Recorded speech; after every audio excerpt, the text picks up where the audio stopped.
Hello, my name is Kiriath, and today we are going to talk about some of the Vigilus Ablaze spoilers that have been floating around, because there's been some interesting reactions to it, okay? And it's around a specific plot point. It's about a specific part of the spoilers that have been leaked. These are story spoilers for Vigilus Ablaze. If you don't want to know story spoilers, then don't watch the video, obviously. If you don't care, then carry on. There'll be a link to the article where I saw the information, so you can read the whole thing yourself. But it basically boils down to Abaddon leaves again without strictly doing what he said he would again. It's a fairly standard tale of last minute things go wrong, Abaddon makes his escape, so on and so forth. You know the drill at this point. This is how this always works. It would have been nice to see Vigilus fall, to be honest, but then again, Vigilus is basically the new Cadia, except even worse, because every race in 40k is there, apparently. They probably weren't going to let it fall into the hands of Chaos, because that would mean that Chaos just outright won something, and the status quo would not be maintained. And of course the status quo needs to be maintained for the story to work. Just one of those things. It would have been nice to see some more interesting stuff happen out of it. I was really hoping Dante would fight Abaddon and would get wrecked and become Primaris, or even Dreadnought. That would be cool, but no. Instead it was the lackluster duel of the 41st millennium, in that it was Calgar versus Abaddon, and funnily enough, Calgar lost, which is as to be expected. However, Calgar loses the fight. His primary heart is wrecked, his secondary heart has got a big dent in it. He's not looking great. And then Abaddon leaves. He leaves the fight, he leaves Vigilus, he makes his way back to the Vengeful Spirit, which makes an emergency warp translation. Now, why did it do that?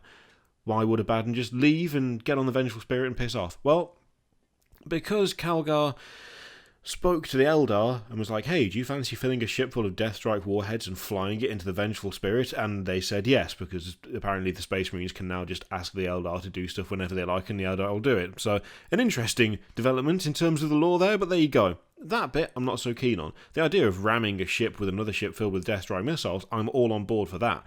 It's just the method of that ship getting there. It's a little bit weird. So, an Eldar ship is loaded with death strikes. It rams the Vengeful Spirit. The Vengeful Spirit is in trouble. Harkon Worldclaimer says to Abaddon, hey, the Vengeful Spirit is absolutely wrecked. It's on the verge of collapse. It's nearly gone. Abaddon leaves Calgar in a severely wounded state and goes to his ship. And there's an emergency warp translation. The Vengeful Spirit manages to get out on its last remaining scraps of life. And overall, a lot of the reaction to this has not been great. Understandably so, because of course it's another thing where it's like a big setup and it's like, oh, this is going to be a big fight and what's going to happen, and then of course nothing really happened because nothing can happen. It's just part of the kind of stagnant, cyclical nature of that universe, whereby actual big developments are relatively rare, and so Vigilus falling so quickly after it's been introduced was unlikely. It just would have been nice. The main complaint that I'm seeing from quite a few people is the idea of Abaddon leaving the fight to go back to the Vengeful Spirit. Like, why the hell would he sacrifice victory on Vigilus? Why the hell would he abandon the chance to kill Calgar? Why would he leave for a ship? Like, what is the point? Surely Vigilus is the bigger prize. Surely victory on Vigilus is the thing that he wants more than just the Vengeful Spirit. Like, what? Why leave for a ship? Especially when things like Planet Killer exist. I mean, come on. Why would you bother? And to be honest, I don't think it's that complicated, and I don't think it's that difficult to understand. The Vengeful Spirit isn't just a ship, and I'm starting to wonder whether I'm reading too much into it, or whether people just haven't realised the significance of what that thing is. It's not a taxi server. It's not just something that Abaddon uses every now and again when he fancies it and doesn't really give a shit about. It's the Vengeful Spirit. It has a vast amount of importance to both Chaos and the Imperium. It's not just any ship. I mean, the fact that it's a Gloriana is like fairly significant in and of itself, but it's more what it represents and what it's done and where it's been and the events that have taken place on or around it that makes it important. This is the ship that delivered, like, the arch traitor, the favoured son of the Emperor, back to Terra. This is the ship that brought him to the seat of his father's empire, which he was attempting to take from him by force. Sanguinius went onto the Vengeful Spirit to die. Horus killed him on the Vengeful Spirit. At the last moment, he lowered the shields and allowed the Emperor to board the Vengeful Spirit. It was there that Horus was utterly destroyed by the Emperor, consumed entirely on the Vengeful Spirit. And this is also where the Emperor sustained wounds so grievous and horrific that he had to be taken and placed upon the Golden Throne in order to just not die. Already, the Vengeful Spirit clearly isn't just a ship, is it? It's a vast symbol of treachery, of power, of the fall of humanity. It is the thing that set humanity on the course that it's on now. This is the ship where everything went wrong for mankind. This is the ship where, the ethereal, extraordinary creature called Sanguinius was killed. Literally the angel of the Imperium. And not just killed by his brother, someone who he dearly loved. That alone makes that ship a potent symbol of treachery, of heresy, of brothers taking other brothers' lives just in the name of ruling. That's pretty significant, right? It's the same with the Emperor and Horus. This is the ship where the Emperor nearly died. It has a huge amount of power as a symbol alone, and that's even ignoring the fact that it is a Gloriana class battleship, so it's clearly got a lot of power in terms of just physical power as well.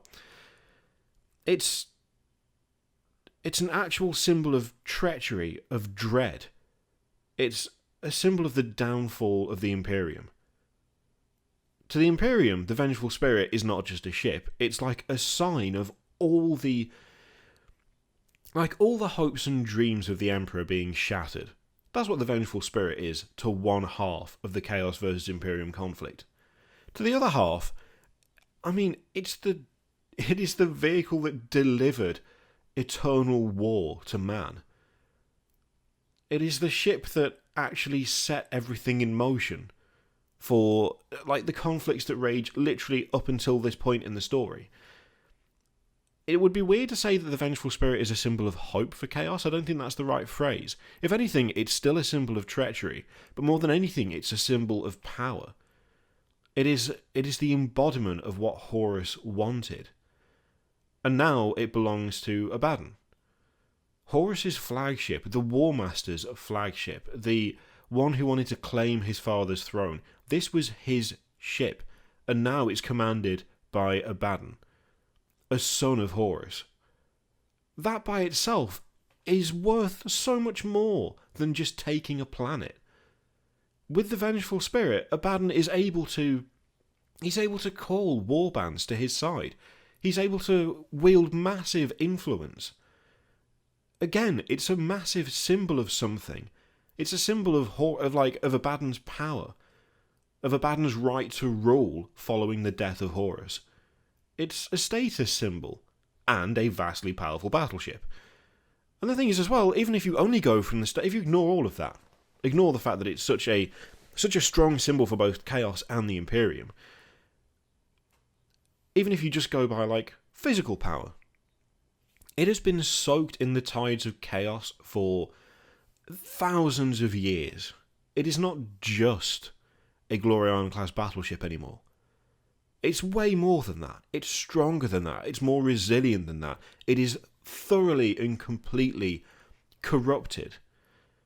That by itself makes it more valuable than most other ships anyway.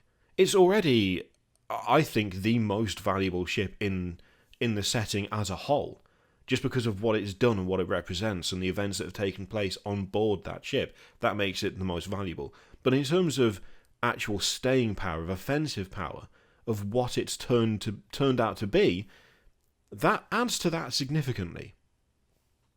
And if you want to actually burrow down into genuine character stuff, it's Abaddon's home. He would actually die rather than abandon the Vengeful Spirit. This is a ship that has been around him almost his entire life as a Space Marine. He's waged war from its bridge. The blood of the people who died on it, the blood of Sanguinius, the blood of the Emperor, the blood of Horus, is still staining its decks. It's a place where he has rooted himself. It's not just a material thing. Just because Abaddon is the big bad chaos dude, just because he's the War Master, the despoiler, it doesn't mean that he's completely bereft of human emotion. Space Marines are conditioned not to feel fear. They're conditioned to have certain emotions cut out. That doesn't mean that they're incapable of forming attachments to things. Yes, he does have Planet Killer, and Planet Killer is vastly powerful. But Planet Killer isn't home to Abaddon. It's not the place that he associates himself with. The Vengeful Spirit is. It's part of him. It's been part of him for a while. It will continue to be part of him, increasingly so. There's almost a symbiotic thing going on with the two of them. They are both things of chaos, in a way. But they're joined. There is a deeper connection than just, oh, it's just a ship. I mean, yeah, he could have taken the 5 seconds it would have taken to wipe out Calgar. That would have been nice, although obviously would never happen because Calgar's just got a fancy new model. But if it's a choice between taking a planet or taking Calgar's life or saving the Vengeful Spirit, he's always going to save the Vengeful Spirit. He's always going to save the Vengeful Spirit. Why would he not? Vigilus is just a planet. Calgar is just a Primaris dude. They are both things that can be revisited another day. They are both things that Abaddon can go back to and can conquer again and again. They're both things that he can wage war on. They're both things that, yeah, he might not have finished that battle, he might not have finished that war, but guess what? He's the War Master. He can create another Black Crusade. He can forge another army. He can get another fleet, and he can go back, and he can try again. And if it works a second time, great. If it doesn't, he can go back, and he can try again. As long as he is alive, and as long as the Vengeful Spirit is there, he can keep doing this, because he will have the power, the influence, the status to do so. Calgar is just one guy. Vigilus is just one planet. They are both things that can be revisited. They are both things that can be destroyed or killed or conquered. But the Vengeful Spirit is one ship. The only ship of its kind. It is the only vessel that is that. He cannot replace the Vengeful Spirit. There is no way to go back and get a new one. There's no way to rebuild it back into what it was if it was completely destroyed. The Vengeful Spirit is more important than Vigilus, because with the Vengeful Spirit, he is capable of waging war on 100 other planets. With the Vengeful Spirit, he is capable of utilising vast political power. He's able to manoeuvre countless other warbands to his banner because of the status it provides and because of the events that have transpired on there. And it's his home. It's where he has the most connection to. It's the thing he has the most connection to. It's the thing he feels deeply about that isn't essentially based around conquest. He has a genuine emotional connection to this ship. He might care about Vigilus in the same way that someone cares about taking over an enemy's territory. He might care about Calgar in the way that some people really want to murder that specific enemy. But I don't think there's anything really that Abaddon cares about in the same way that he cares about the Vengeful Spirit. And the Vengeful Spirit can't be replaced. Battles can be fought again, wars can be fought again, people can be killed over and over again if you need to. But once the Vengeful Spirit's gone, it's gone. There is no such thing as a new Vengeful Spirit. There is no ship where those events have taken place. There is no other ship where Sanguinius died, where Horus died, where the Emperor was nearly killed. There is no other ship in the galaxy, in the universe, where those events have taken place. There is no status symbol like Vengeful Spirit. There is no ship like the Vengeful Spirit.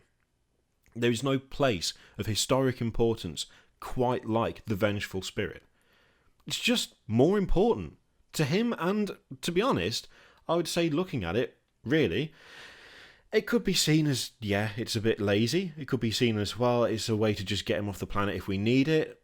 But of all the reasons to get him off the planet, saving the thing that he cares about as much as he cares about the Vengeful Spirit, and with everything that ship has gone through and everything that's happened in terms of what that ship has done, I mean, it seems pretty fair game to me that he would leave and try and preserve this thing that he has this attachment to for so many different reasons.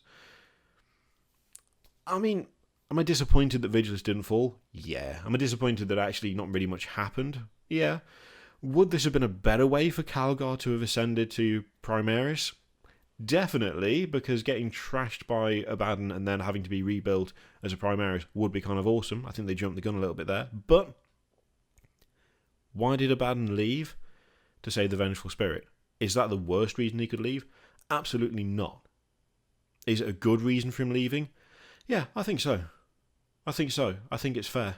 I think it's fair. I think it works for the character. I think it works for the overall narrative. It might not be the most exciting thing in the world, but to me, it makes sense because the Vengeful Spirit is that important. And I think the trick is just to remember that it's that important, that it's not just a ship, it's not just another vessel.